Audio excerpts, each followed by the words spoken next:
Niente, allora questa sera presento un mio libro che si intitola Storie di Venezia tascabile, sottotitolo Dalle origini al Mose. Un'altra storia di Venezia? Ebbene sì.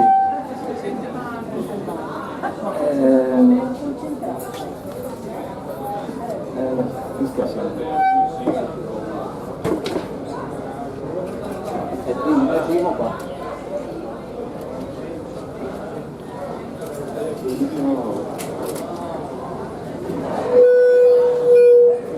Problemi tecnici.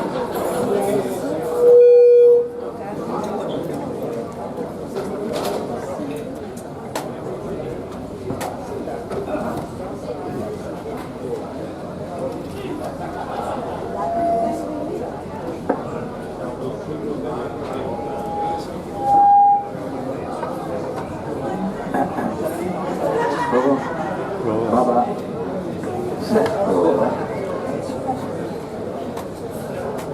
Chi ben comincia.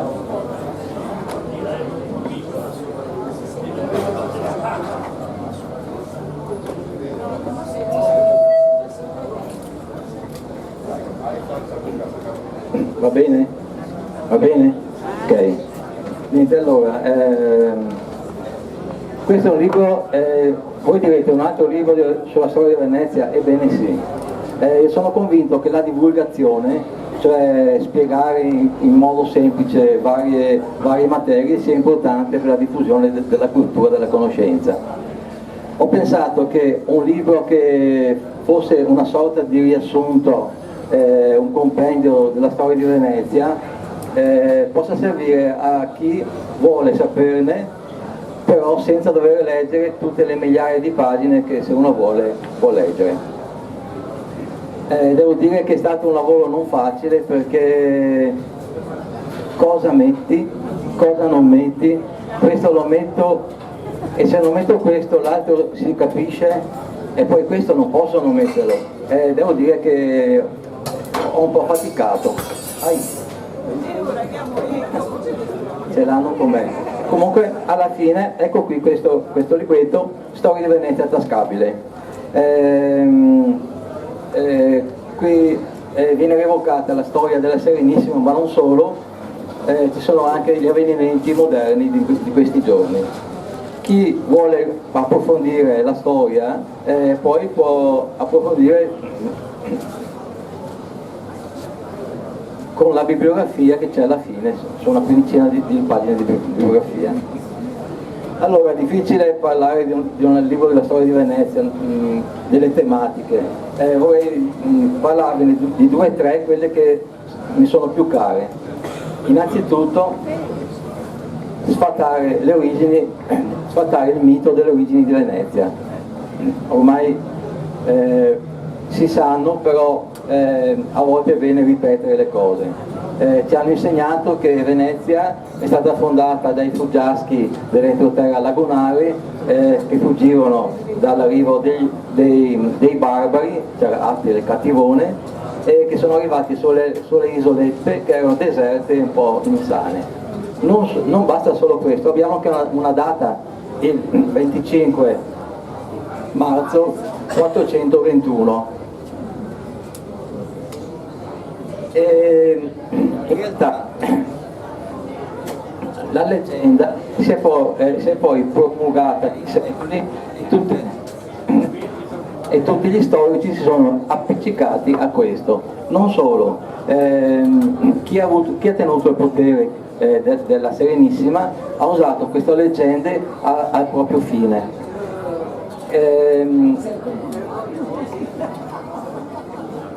Era importante, non capivo, era importante che la città fosse nata da sola, senza nessuno, fosse indipendente, avesse una data di nascita e che fosse anche benedetta, perché il 25 marzo è il giorno dell'Assunzione.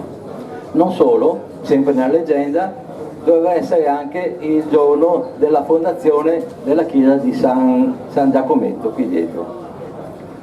Peccato, noi sappiamo benissimo, peccato che nel 421 Attila era poco più di un bambino, va bene che era cattivo ma non poteva far tanto, e che la Chiesa fosse dell'undicesimo secolo, però pazienza.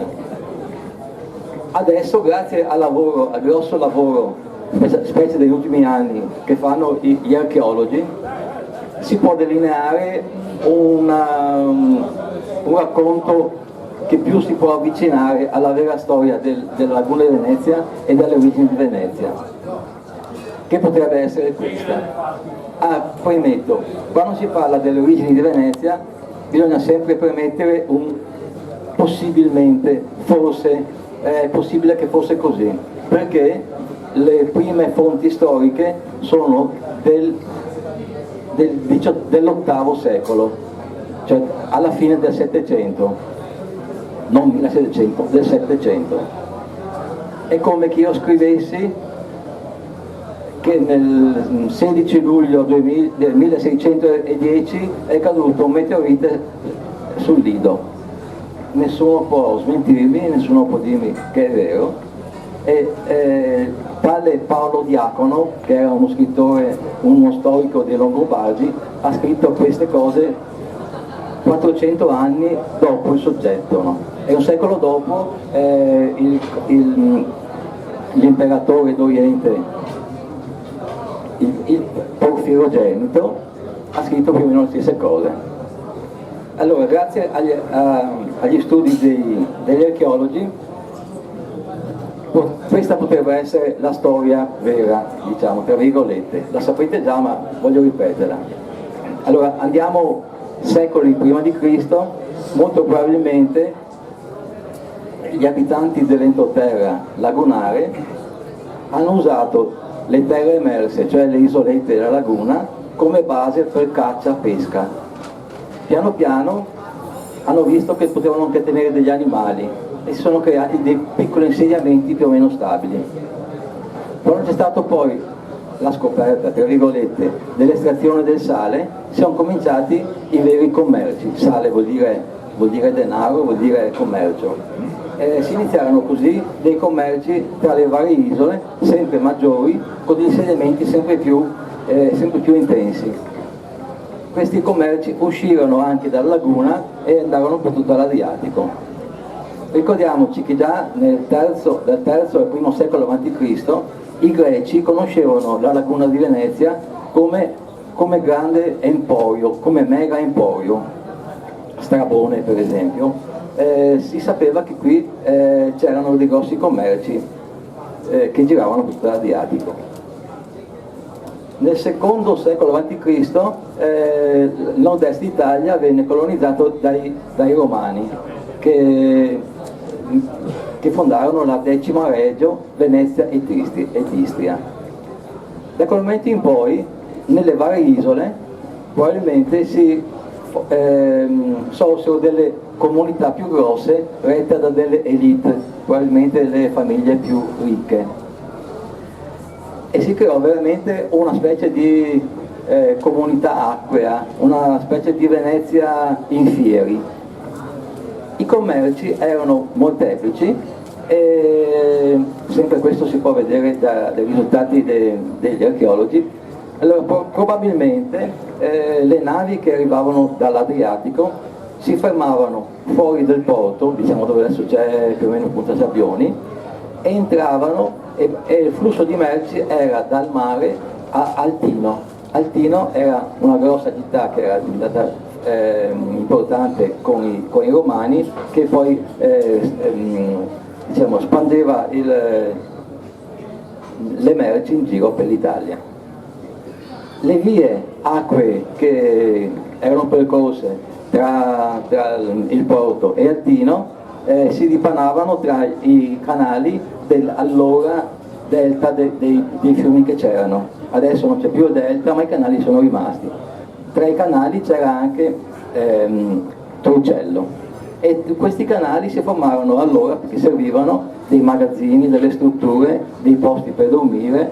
Non solo, la zona era conosciuta dai romani come zona di villeggiatura. Infatti in questi canali, in queste isole, c'erano delle domus, cioè delle ville romane. Non posso non nominare la domus, la villa romana scoperta negli anni scorsi, che si trova nel canale di Rio Piccolo, che proprio in questi giorni stanno lavorandoci. Poi a un certo momento, allora questa sembra sia stata la situazione sociopolitica che trovarono i fuggitivi quando arrivarono finalmente i barbari. Allora, arrivano i barbari, guardo perché non mi ricordo mai. Allora, prima i Visigoti, 401, poi gli Unni, Attila, poi gli Ostrogoti e poi i Longobardi. Molto probabilmente all'arrivo di questi barbari è vero che le popolazioni fuggivano nelle isole, ma poi molto probabilmente ritornavano a casa loro. Chi è abituato a abitare sulla terraferma, usa il cavallo eccetera, poco si adatta a un'isola, a abitare su un'isola in mezzo all'acqua con le barche. Probabilmente la causa fondante dell'inizio di Venezia, la molla, furono i Longobardi.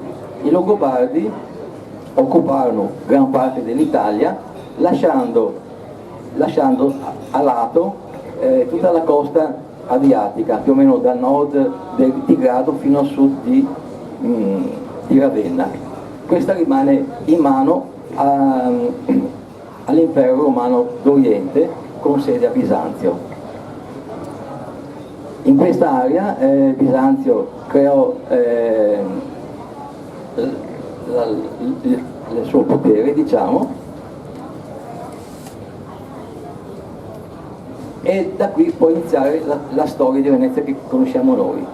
C'erano i tribuni, che erano dei militari presi tra le famiglie più potenti, che comandavano, poi piano piano va avanti la storia, cominciano i dogi, comincia la sede a Rialto, poi c'è la città che si forma, comincia la dominante, la serenissima, l'ascesa, la caduta,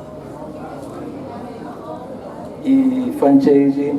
Ai francesi io non perdono una cosa, non tanto il fatto che abbiano rubato opere d'arte, perché lo fanno tutti, noi veneziani in Grecia abbiamo portato via chissà quante robe, ma il fatto che hanno istituito la leva obbligatoria, la coscrizione. Un sacco di veneziani sono andati a morire per guerre non sue. Ecco, questa è una delle cose in cui tenevo nel libro, no? Un'altra cosa a cui tengo, faccio un salto, perché parlare di tutta la storia di Venezia è troppo confusionata, è lo spopolamento. Questa è una cosa dura. Sappiamo tutti che ormai siamo arrivati noi veneziani sotto i 50.000. Fa male saperlo, però pochi di noi sanno che negli anni 50 c'è stato un periodo di sovrappopolamento. Ai primi anni 50 a Venezia c'erano 185.000 persone. Perché? Perché durante la seconda guerra mondiale si sapeva che Venezia non sarebbe stata bombardata e ci furono un sacco di transfughi qui a Venezia. C'è stato un problema di case, incredibile direte, non si trovavano più case, allora si cominciarono ad abitare le soffitte e poi i magazzini. Voi potete immaginare le condizioni igieniche come potevano essere. Poi lentamente, sempre più lentamente ma inesorabilmente, la popolazione è scemata per molti motivi, perché sono mancate luoghi di lavoro, è mancato lavoro, gli artigiani, bassa natalità e una cosa tra le più grosse è il non trovare case a prezzi abbordabili.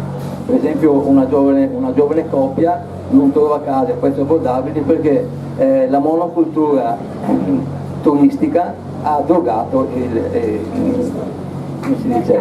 il mercato.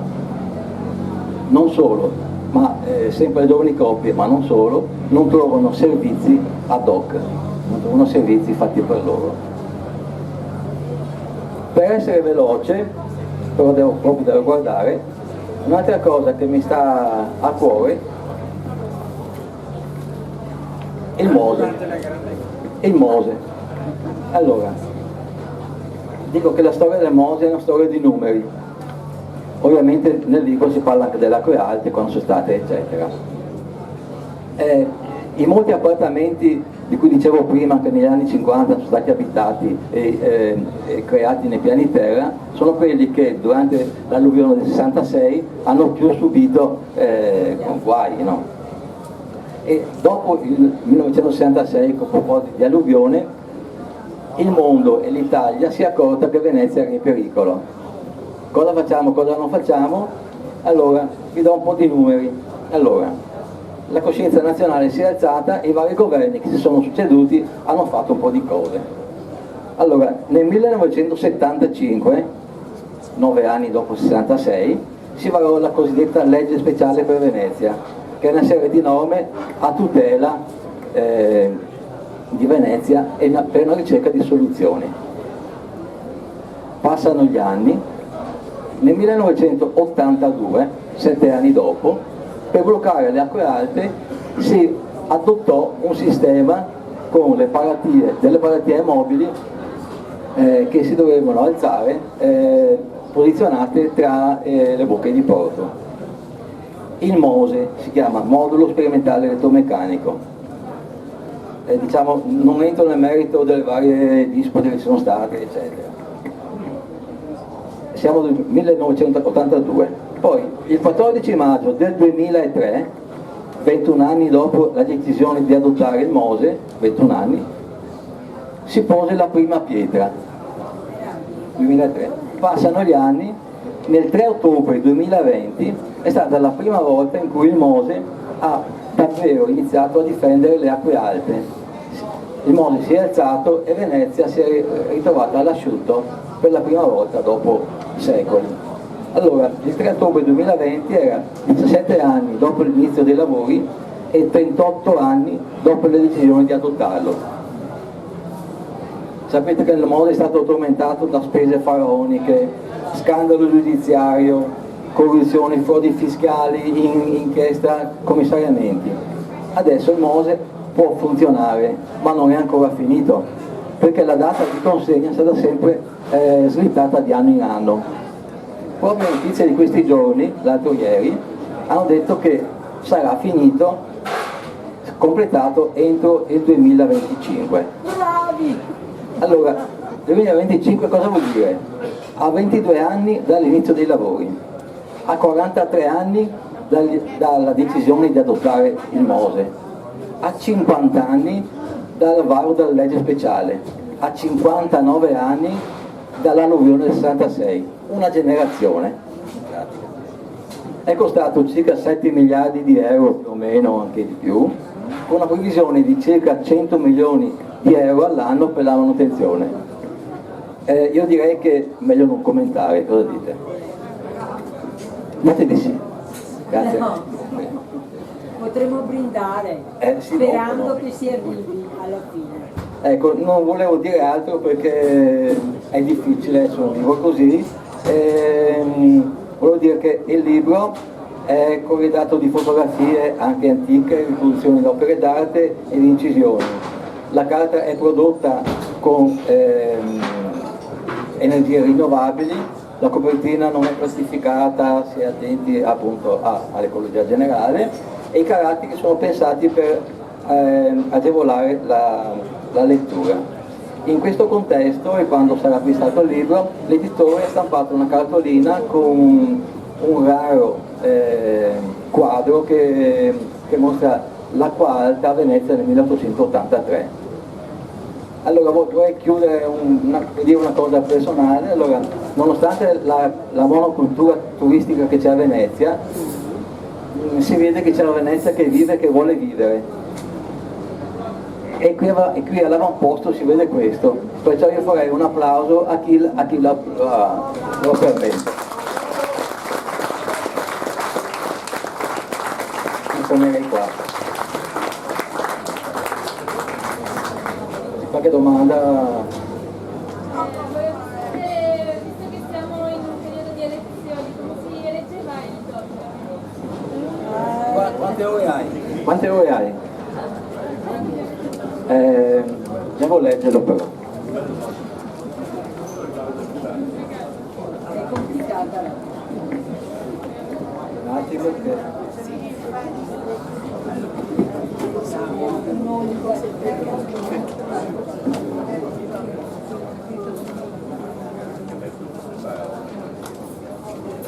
Ok.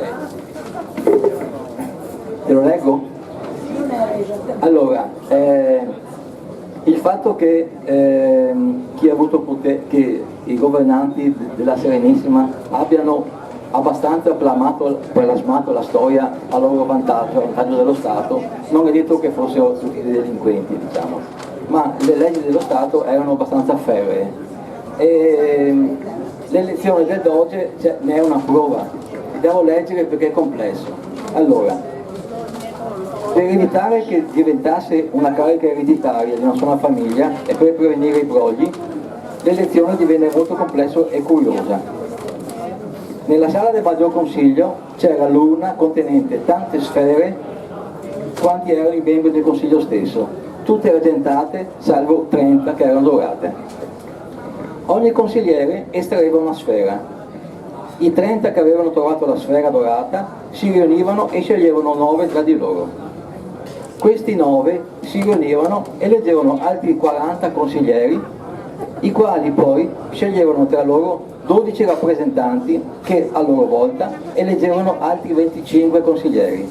Non è finita. Questi sceglievano tra loro altri 9, i quali eleggevano altri 45 consiglieri che ne sceglievano tra loro 11